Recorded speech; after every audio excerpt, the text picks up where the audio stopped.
Hi kids, remember this? It's been a while, I know.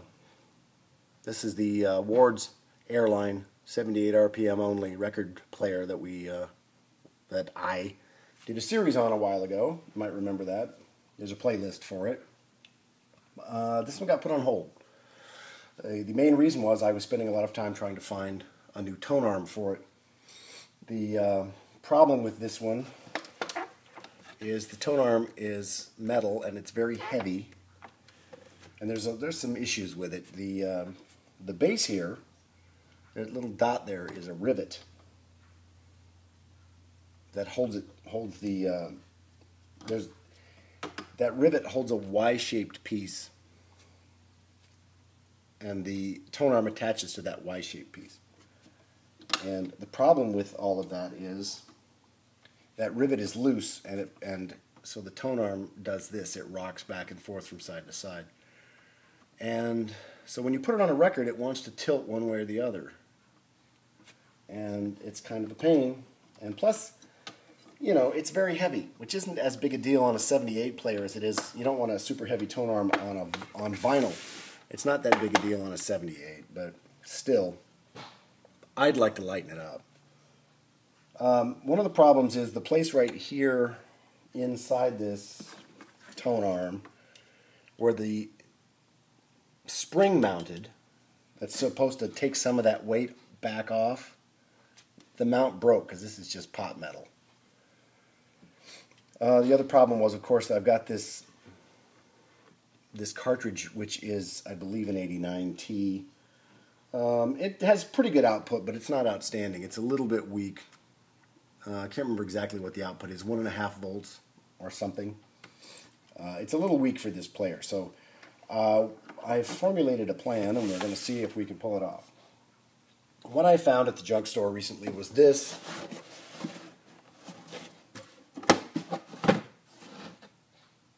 solid state GE Kitty player.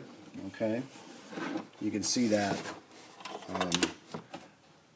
There is the tone arm. I've taken the tone arm out, so that's what it looks like.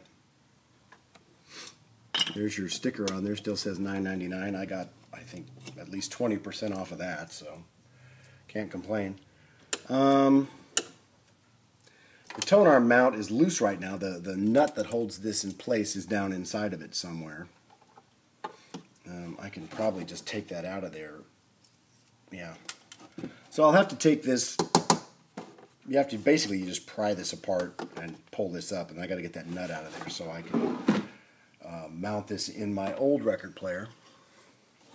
So we're not going to need any of this once I do that, because the nice thing is the new tone arm and the old tone arm actually mount in a very similar fashion. So if I take the old one out of this and put this one in there to mount a plastic tone arm, I have to straighten this out a little bit. It's a little bit bent up, but I can straighten it out, and then I'm going to paint this. I'm going to try to paint it dark brown because I happen to have some dark brown spray paint, and if that doesn't look good enough, I'll put a brown hammer finish paint on it to make it look more like metal. I'll get rid of the GE logo and all that stuff. It's a little bit broken down here. I've got one of the pieces I can super glue back in, and then I'll have to try to just patch it up a little bit. But anyway, that's my plan, is to go from this super heavy tone arm down to this lightweight plastic one, which is about the same size. It just has more of an angle to it, which shouldn't be any problem. And we'll paint it brown to match, and it should look nice. And it already has its spring in there. So we'll be able to attach that spring here on there's a spot right there on the base where you attach that spring.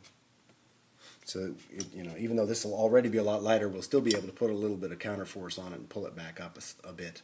And what I plan on doing is, this did not have a cartridge when I got it, but I have this cartridge which came out of another Kitty player that has since bit the dust, and it's pretty much the right cartridge. It's got a hole in the front.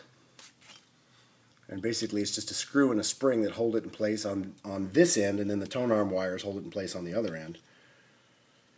And it's just a nice flat mono cartridge, and I know it works because the kitty player I took it out of was working when I junked it. So we'll do that. I'll just have to replace the stylus. Right now it's got a 0.7 in it for playing LP or micro groove records, mostly 45s. I'll put the 3mm stylus in it to play 78s, and this has an output of about 4 volts, according to everyone I asked on Facebook and whatnot, which will mean the little 2-tube amplifier in this thing will, with a 3-volt cartridge, I should be getting good volume. So that's the plan, to finally finish this thing. It's been sitting for quite a while, and I want to get going on it. So that's where we're at. I'll save this cartridge for something else down the road, and we will just eliminate this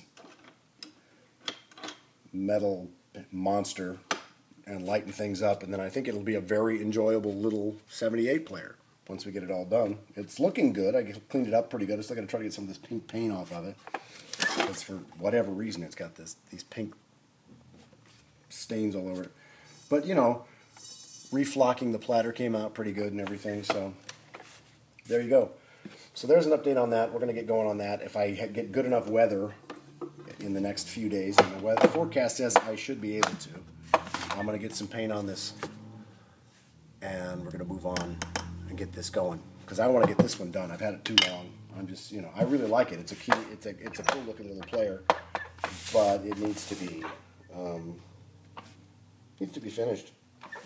So stand by for that. That'll be a fun thing to finish up. We'll get this series finished finally, get that playlist complete, and move on to something else. So stand by for that. Thanks for watching.